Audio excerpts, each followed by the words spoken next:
Salut à toutes et à tous et bienvenue pour ce nouvel instant Blabla F1. Et aujourd'hui, je voulais revenir sur les quelques annonces de transferts et confirmations qu'il y a eu au cours de ces dernières semaines, principalement autour de la confirmation des contrats et des renouvellements de Valtteri Bottas chez Mercedes et Esteban Ocon chez Renault, et peut-être avec les implications que ça peut avoir sur Nico Hülkenberg et Romain Grosjean. Alors déjà, dans un premier temps, je vais revenir sur la décision de Mercedes de prolonger Valtteri Bottas, ou du moins d'appliquer l'option qu'ils avaient pour 2020 sur le pilote finlandais.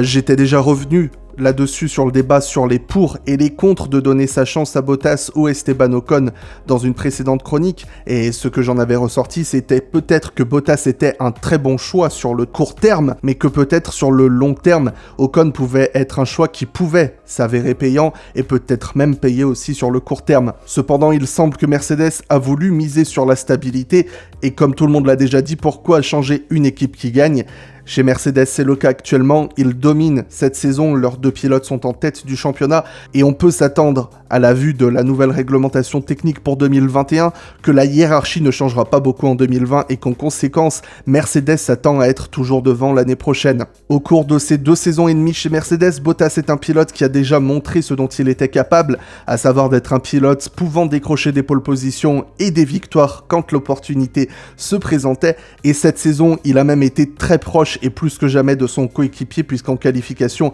l'écart moyen est de moins d'1 dixième entre les deux, en faveur du Britannique, mais quand on considère que Hamilton est le pilote avec le plus de pole position de l'histoire, on peut en déduire que Bottas fait un travail pas trop mauvais sur un tour. Cela dit, j'avais déjà fait part, et je continue toujours de faire part, de ma déception sur Bottas quant à son rythme de course, et plus particulièrement sur sa gestion des pneus sur les longs relais, et surtout de son manque d'agressivité en piste. Si Bottas est un pilote capable de faire des courses propres et régulières, il a beaucoup plus de difficultés quand il s'agit de faire des batailles roue contre roue, et on l'a vu sur ses derniers Grands Prix, ne serait-ce qu'en Italie, où avec des gommes plus fraîches que Leclerc, il n'a pas réussi à rester au contact de Leclerc, alors que son coéquipier Hamilton avait réussi à tenir beaucoup plus longtemps. Mais Mercedes est dans une position bien plus aisée que ses concurrents directs que sont Ferrari ou Red Bull, puisque ayant l'avantage de la machine, ils peuvent se permettre de demander moins à leur second pilote, qui est Valtteri Bottas,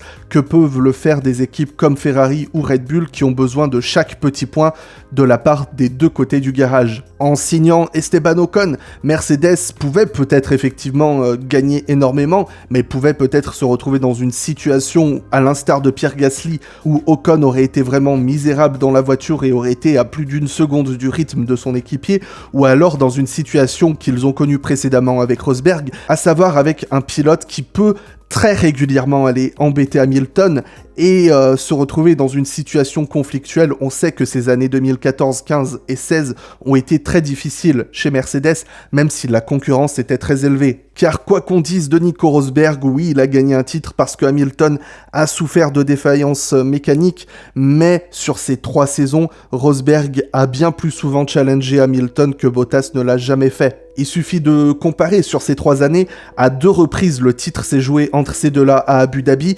avec comme gros point faible pour Rosberg 2015, où il ressortait d'une lourde défaite au championnat et où il lui a fallu une grosse saison pour s'en remettre, mais il a terminé la saison en remportant tous les grands prix juste après le titre de Hamilton. Quant à Bottas, il n'a jamais été dans la lutte au titre, et même si on reste très optimiste, je doute que cette année Bottas soit encore mathématiquement capable d'être champion du monde après les grands prix par exemple des États-Unis ou du Brésil. Mais dans la situation actuelle, Mercedes étant l'équipe la plus forte du plateau dans l'ensemble de la saison, ils n'ont pas besoin de 2 pilotes qui vont se battre pour le titre, ils ont besoin d'un pilote qui va chercher le titre et d'un autre pilote qui va être juste derrière pour assurer le titre constructeur. À l'inverse de ce que je disais pour des équipes comme Ferrari ou Red Bull qui justement ont besoin des points des deux côtés du garage pour assurer le titre constructeur. On voit clairement par exemple chez Red Bull que si Pierre Gasly avait été capable ne serait-ce que de suivre Verstappen, Red Bull serait devant Ferrari au championnat constructeur, ce qui n'est pas le cas. Et quoi qu'on dise des saisons de Vettel et Leclerc, Il n'y a qu'à regarder au championnat pilote, les deux sont presque au coude à coude en termes de points, donc ça montre l'importance que peut avoir le deuxième pilote lorsqu'il y a vraiment une lutte très intense entre deux équipes. Mercedes a pris la bonne décision pour le court terme et il n'y a aucun doute là-dessus. Cela dit, pour vous donner un ressenti vraiment personnel, je suis déçu que Bottas conserve ce baquet. Pas parce que je voulais voir Ocon dans la Mercedes, mais parce que je pense très sincèrement qu'un tas de pilotes fera bien mieux à sa place. Et je regarde des pilotes comme Daniel Ricciardo, Sergio Perez ou peut-être même Hülkenberg. Je pense que même s'il n'irait pas nécessairement chercher Hamilton, il pourrait, comme Rosberg l'a fait ces dernières années, lui donner plus de fil à retordre. Et on va pas se mentir, à moins qu'on soit un fan inconditionnel de Hamilton, on aime quand la bataille pour le titre se joue jusqu'à la fin, même si c'était entre Mercedes et Mercedes, entre Hamilton et Rosberg ces dernières années. Mais bon, ça c'est juste mon ressenti personnel sur le cas de Bottas. Je vous laisse me partager votre avis dans les commentaires. Assez de digressions sur le Finlandais, on va donc revenir sur le choix de Renault d'embaucher Esteban Ocon en remplacement de Nico Hülkenberg. Alors première chose, évidemment, je suis très déçu pour Nico Hülkenberg qui a vraiment porté cette équipe en 2017 et 2018 et que même si cette saison n'est pas la meilleure qu'il ait faite de sa carrière, il faut reconnaître que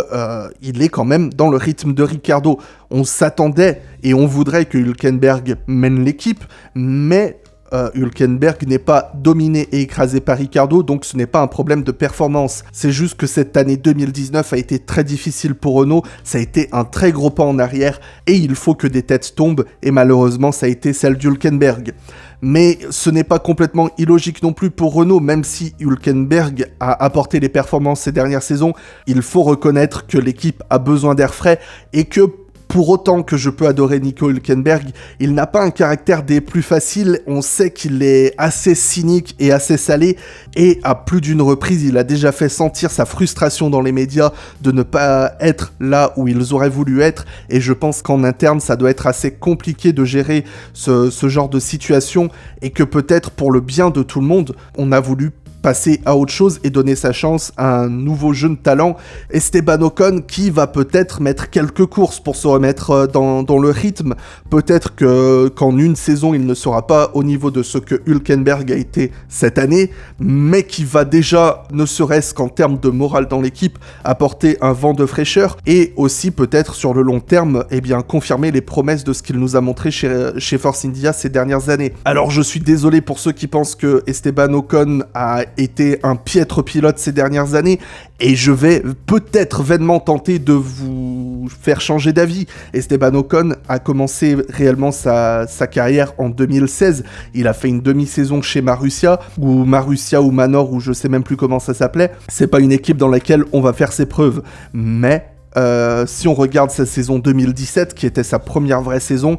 Sergio Perez, c'est 100 points, Esteban Ocon, c'est 87. Il a échoué à marquer des points à 2 reprises, l'une d'elles étant à Monaco, où la voiture n'était juste pas là, et Perez n'a pas marqué de points aussi, et la seconde fois, c'était au Grand Prix du Brésil, où il a été victime d'un accrochage au premier tour. Donc, déjà sur sa première saison, Ocon avait mérité ce surnom que les anglophones lui avaient donné, à savoir Oconsistency, consistency qui veut dire régularité, et voilà, il a marqué vraiment sur le papier 87% des points qu'un pilote plus expérimenté et déjà reconnu qu'est Sergio Perez avait marqué. Sa deuxième saison en 2018 a été plus compliquée pour les raisons que l'on sait. Il y avait une situation très précaire dans l'écurie et Force India était bien moins en forme que ce qu'elle l'avait été au cours des saisons précédentes. Aussi, il y avait réellement cette pression en fin de saison de vouloir bien faire puisque aucun des deux pilotes n'avait un baquet pour la saison prochaine. Donc, dans un contexte assez difficile, Sergio Perez, c'est 62 points, Esteban Ocon, c'est 49. Mais on retiendra que Sergio Perez a eu 2 abandons contre 6 pour Esteban Ocon, dont un seul, à mon avis, est de sa faute. Je le rappelle, c'est celui du Grand Prix d'Azerbaïdjan, où il s'accroche au premier tour avec Raikkonen. Mais pour le reste de la saison, Ocon a plus été victime d'incidents mécaniques, et on se rappelle de l'accrochage avec Perez au Grand Prix de Singapour. Et que même si on ne veut pas reconnaître le fait qu'en termes de moyenne de points par Grand Prix terminé, ils sont à ex-aequo, et qu'on ne veut toujours pas reconnaître. Pérez 62 points, Ocon 49, dans une saison assez difficile, ça reste quand même plus qu'acceptable. On sait que Pérez, c'est un pilote qui avait fait jeu égal avec Hülkenberg et qui l'avait battu au championnat en 2015 et 2016. Donc si Ocon prend la place de Hülkenberg en sachant qu'il avait fait à peu près jeu égal avec Pérez, on peut se douter qu'il va faire au moins aussi bien qu'Hülkenberg. Et enfin, un peu pour conclure, à mon avis, sur les raisons de Renault d'embaucher Ocon, il y a des raisons commerciales. Tout simplement, Ocon est français et avoir un pilote français dans une écurie française, ça peut être un plus. Si jamais Renault fait une bonne saison l'année prochaine, ça va être vraiment bénéfique à l'écurie. Ensuite, ce que je vais dire est un petit peu cruel, mais il y a aussi l'aspect du salaire. Il a été révélé récemment que les coûts engrangés par Daniel Ricciardo entre son salaire, ses hospitalités, ses bonus et tout ça sur ces 2 saisons de contrat étaient estimés à plus de 55 millions de dollars. Et Hülkenberg, même si ce n'est peut-être pas le pilote le mieux payé du plateau, on peut se douter qu'un pilote qui est là depuis plus de 9 ans aura un salaire bien plus conséquent qu'un pilote encore jeune et qui était vraiment à la recherche d'un baquet pour cette saison. Donc il y a aussi des aspects commerciaux et financiers derrière cela. Maintenant, je suis très heureux qu'Esteban Ocon revienne sur le plateau. Je pense que c'était un des rookies les plus prometteurs de ces dernières années, même si je ne le pense pas aussi prometteur qu'un Verstappen ou qu'un Leclerc. Je pense qu'il peut avoir peut-être ce qu'il faut pour devenir un pilote très solide et peut-être même un vainqueur de Grand Prix si l'occasion se présente. Donc je veux vraiment voir ce qu'il va donner face à Ricciardo, un pilote déjà bien établi qui a remporté des Grands Prix. Ça va être une vraie référence cette fois et il va falloir qu'il fasse jeu égal avec lui, même si, comme je l'ai déjà dit, je pense que sur la première moitié de saison, Ocon, il faut s'attendre à ce qu'il soit un peu en retrait par rapport à Ricciardo, parce qu'il va redécouvrir l'équipe, il va redécouvrir la Formule 1, et voilà, il va falloir un temps d'adaptation. Et pour conclure rapidement sur le cas de Nico Hülkenberg, eh bien, il semble que la seule piste probable pour le pilote allemand, ce soit chez Haas. On ne l'attend pas du tout chez Williams, parce que George Russell est encore sous contrat pour 2 ans, tandis que le baquet de Robert Kubica appartient à Nicolas Latifi. À moins d'une très grosse surprise, je ne vois personne d'autre le racheter. De toute façon, Williams a besoin de financement et Nicolas Latifi a le talent financier suffisant pour combler Kubica. Donc voilà, que demander de plus chez Williams ? Dans la filière Red Bull, on ne va pas l'attendre, même s'il se fait entendre que Red Bull laisserait la porte entrouverte pour la venue d'Hülkenberg, je n'y crois pas une seconde. Pour ce qui est de Alfa Romeo, Kimi Raikkonen est encore sous contrat pour la saison prochaine, et le second baquet,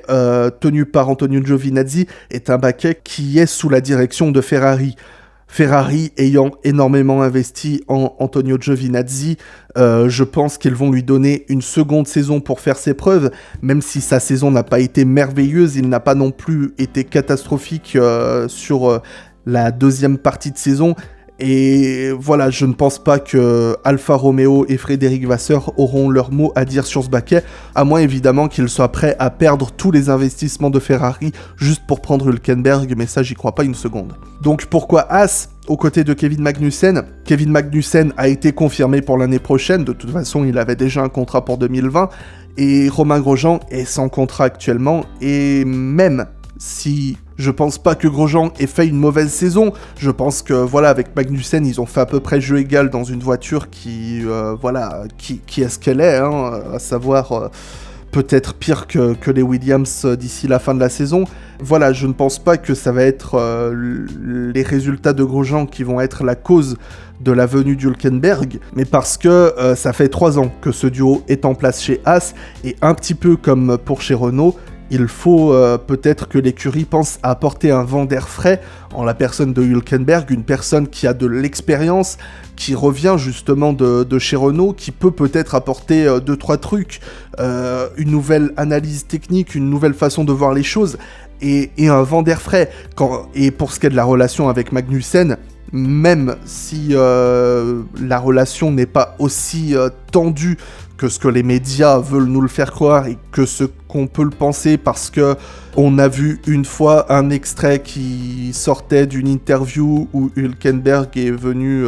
embêter Magnussen parce qu'il avait été méchant sur la piste et que Magnussen était énervé qu'il vienne l'embêter, alors tout le monde pense qu'ils se détestent. À part ça, il n'y a aucune raison qui fait que les deux pilotes ne vont pas travailler ensemble. Ça, c'est... Voilà, c'est les médias qui brassent du vent et qui brassent de l'air là-dessus. Les deux pilotes sont pas les meilleurs copains du monde, mais ça veut pas dire qu'ils veulent se lancer des poignards dans le dos.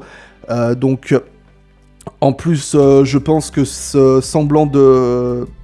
tension peut-être entre les deux pilotes va être un bon moteur à la fois pour Hülkenberg et Magnussen, pour que les deux pilotes veuillent vraiment donner le meilleur d'eux-mêmes pour les prochaines saisons. Et quant à Romain Grosjean, j'ai peur que ce soit la fin de son parcours, parce que je ne le vois pas atterrir chez Alfa Romeo ou chez Williams pour les raisons que j'ai évoquées, même si j'aimerais beaucoup le voir tomber dans ces écuries. C'est un pilote qui, malgré tout, a encore une bonne pointe de vitesse et beaucoup d'expérience à apporter, mais voilà.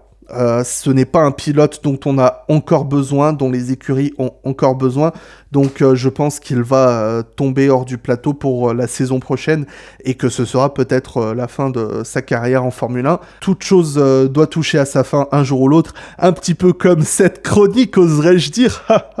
Je crois que c'est la pire transition que j'ai fait de ma vie, et je vais vous demander d'oublier ce qui vient de se passer. Je vous laisse me faire savoir votre avis dans les commentaires, donc sur le prolongement de Bottas, la venue de Ocon à la place de Hülkenberg, est-ce que c'est une bonne chose ou pas, et si cette chronique n'a pas l'indécence de sortir juste après que Haas confirmera Hülkenberg. Vous me faites savoir tout ça dans les commentaires. Vous pouvez vous abonner à la chaîne pour découvrir plus de contenus similaires. Je vous donne rendez-vous ce dimanche pour revivre la saison 2007 dans notre épopée de la série de 5 saisons, 5 champions du monde. Donc je vais vous mettre le lien en fin de vidéo pour, si vous n'avez pas découvert la première partie sur 2006. Vous abonner à la chaîne si le contenu vous plaît et que vous découvrez. Me rejoindre sur Facebook, Instagram et Twitter. Les liens sont dans la description et je vous donne rendez-vous très bientôt pour un nouvel instant Blabla F1.